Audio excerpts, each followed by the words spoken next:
It's the Speed to Dominate podcast, the podcast where coaches, parents, and other high-level industry professionals come to learn how to get their athletes faster so you can dominate your sport and do all things that you set your hands to do with all of your might, because he has made you to have dominion over the works of your hands. And while you're here, like, comment, and rate this podcast.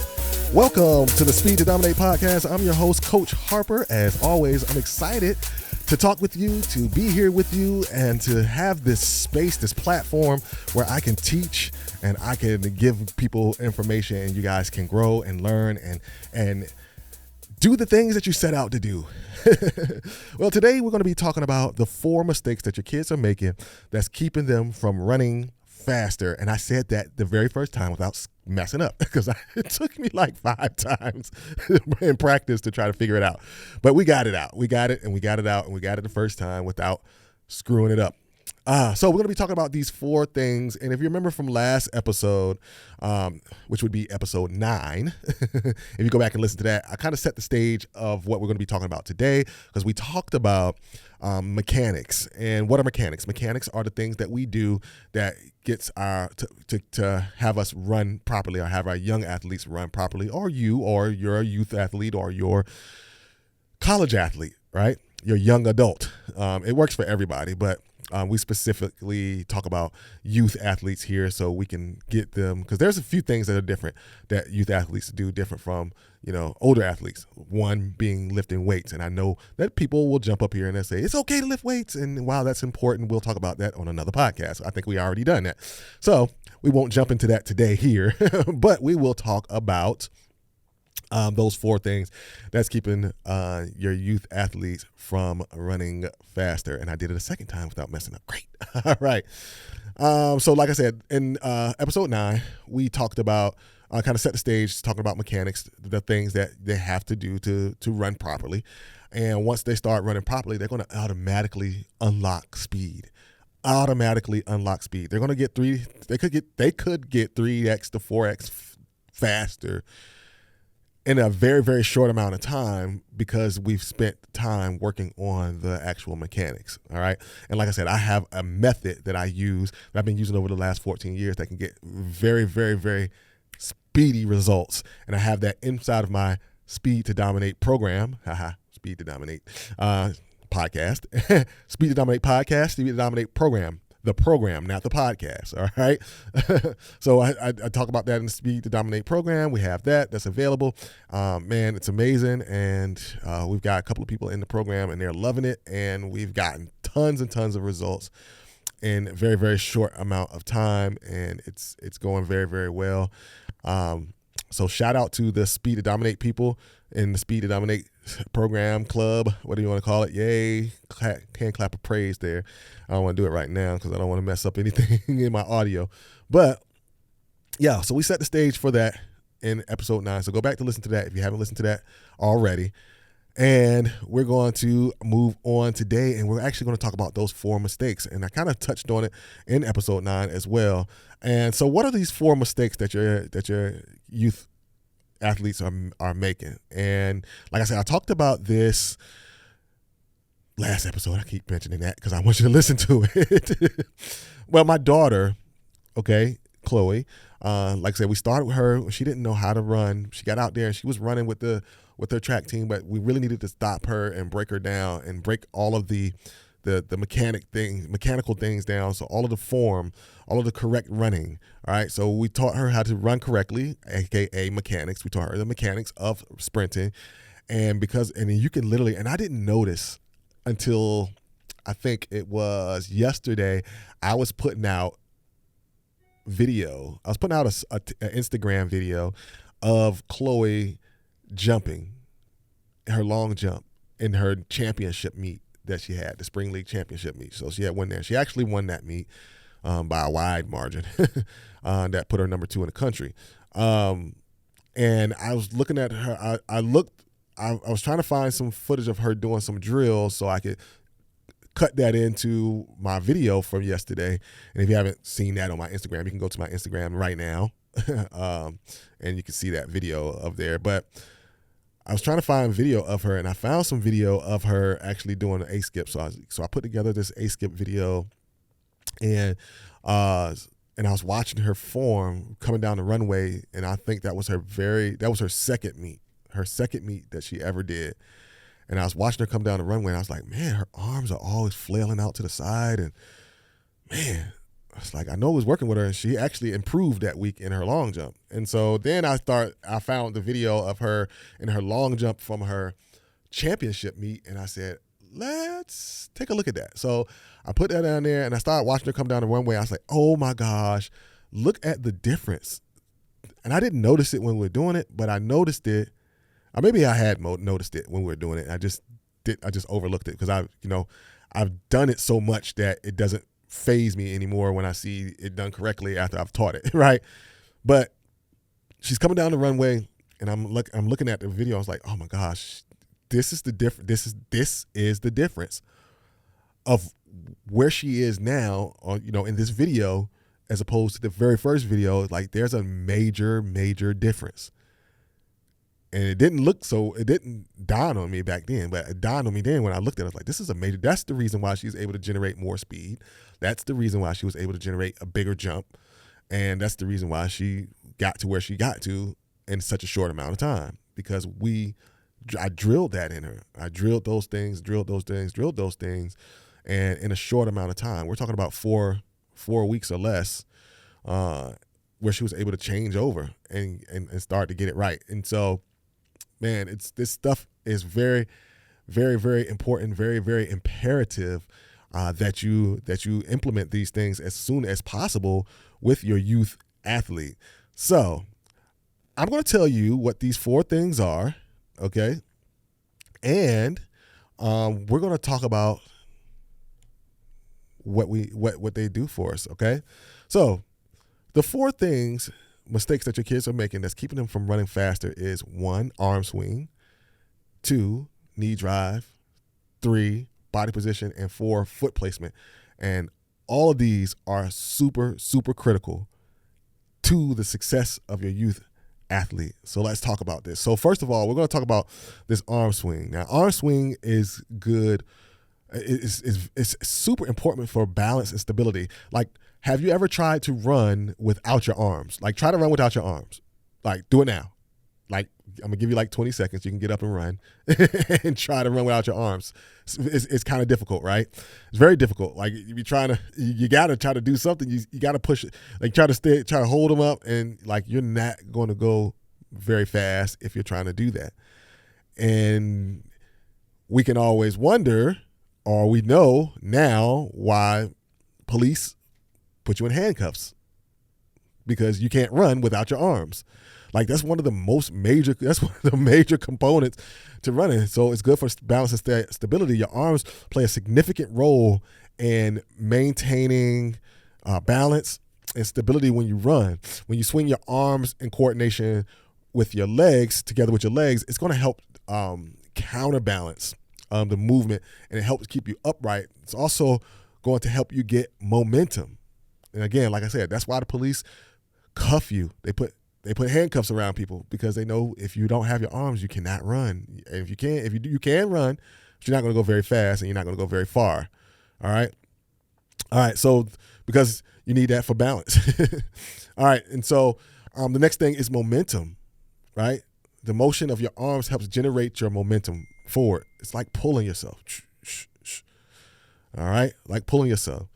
And that contributes to your forward propulsion. Remember, I was talking about, man, this stuff helps you propel yourself with your arms. So the proper arm swing can assist in maintaining steady and efficient pace. All right. So you got balance and stability, and then you have momentum. And that's why your arm swing is very, very important. Like I said, try it with your kid today. Try it with your youth athlete today. Tell them to go outside and run without your arms. They're not gonna go very fast. Not gonna go very far. Tell them to run 10 meters with no arms, and then and clock them. All right, put them on the clock, and then tell them to run with their arms and put them on the clock, and see how much faster they go. All right, now 10 meters might not make too big of a difference, but getting to 20 meters, 30 meters, 40 meters, stuff like that, it's going to definitely make a significant difference as they get further down the track or the runway or the grass or the field, whatever, or the court. All right. So moving on to knee drive. Knee drive is very important. And when we talk about this in the Harper method, I always talk about how we punch with our knee and how we're giving a lot of force with our knee. But one of the most important things when it comes to our knee drive is that when we do the proper knee drive and we concentrate on our knee drive, we're going to increase our stride length. Now, we don't want to increase our stride length too much to the point that we're like, and I don't want to use like these scientific words like overpronation and stuff like that, but what we don't want to overstride, like putting too far out and then extending our leg and dropping our feet in front of our bodies and stuff like that. And I'm getting more into the coaching stuff. But we want to increase our stride length, but don't increase it too much. But when we do drive our knees upward during the running motion, it allows for a longer stride. This increased stride length can lead to covering more ground with each step, right? So that makes much sense. It makes a whole lot of sense. You cover more ground, less steps, you get faster automatically, right? That's improving your speed immediately, right? Just with the knee drive, all right? Then it's good for turnover. So when I talk about turnover, I'm talking about efficient leg movement, all right? How we get our legs over. That's why we call it the turnover. How fast can they turn over, okay? So a proper knee drive can ensure that you are using your leg muscles effectively. It helps you engage your hip flexors and quads. I do not yell about those hip flexors and quads a lot, right? Hip flexors and hip flexibility. And like I said, in my program, Speed to Dominate program, guys, we talk about hip flexors and we do a lot of mobility drills because the hip flexibility and hip mobility and those things are good for injury prevention and also it's going to keep you strengthened up and so that you can run flexibility, you can keep flexible and ability and you can turn over your legs quicker.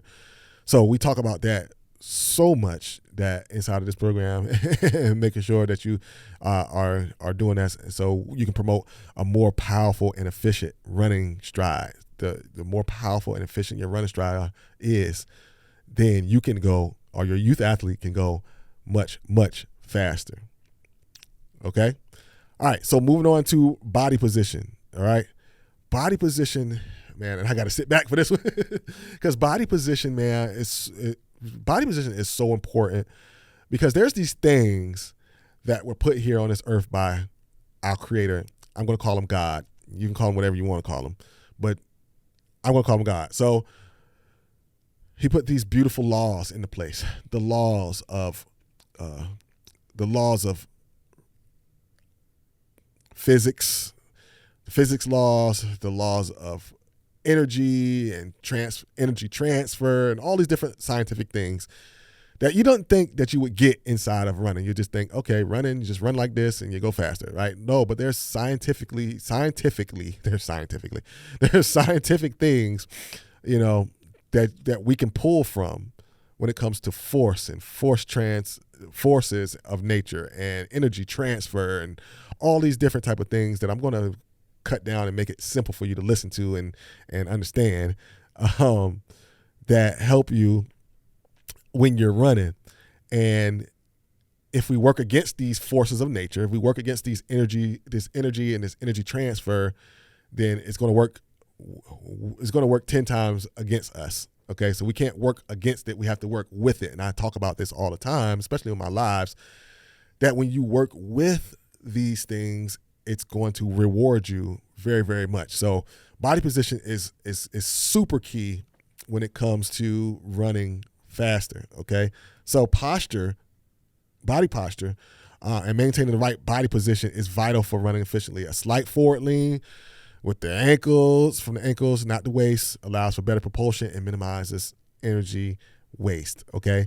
So you have to learn how to have the right body position. All right, and then alignment. Proper body alignment ensures that your muscles work optimally, reducing the risk of injury and fatigue. A balanced body position also allows for smoother and faster strides. So body position, working along with the gravity, working along with the forces of nature is going to help you. All right, because gravity pushes back on you when you're not in the right position. Gravity pulls on you when you are in the right position. So do you think you can go faster with gravity working against you or gravity working with you? All right, gravity is a very, very, it's a very, very strong force of nature. Okay, and we can't beat it, and that's why God put it here. So to keep us grounded.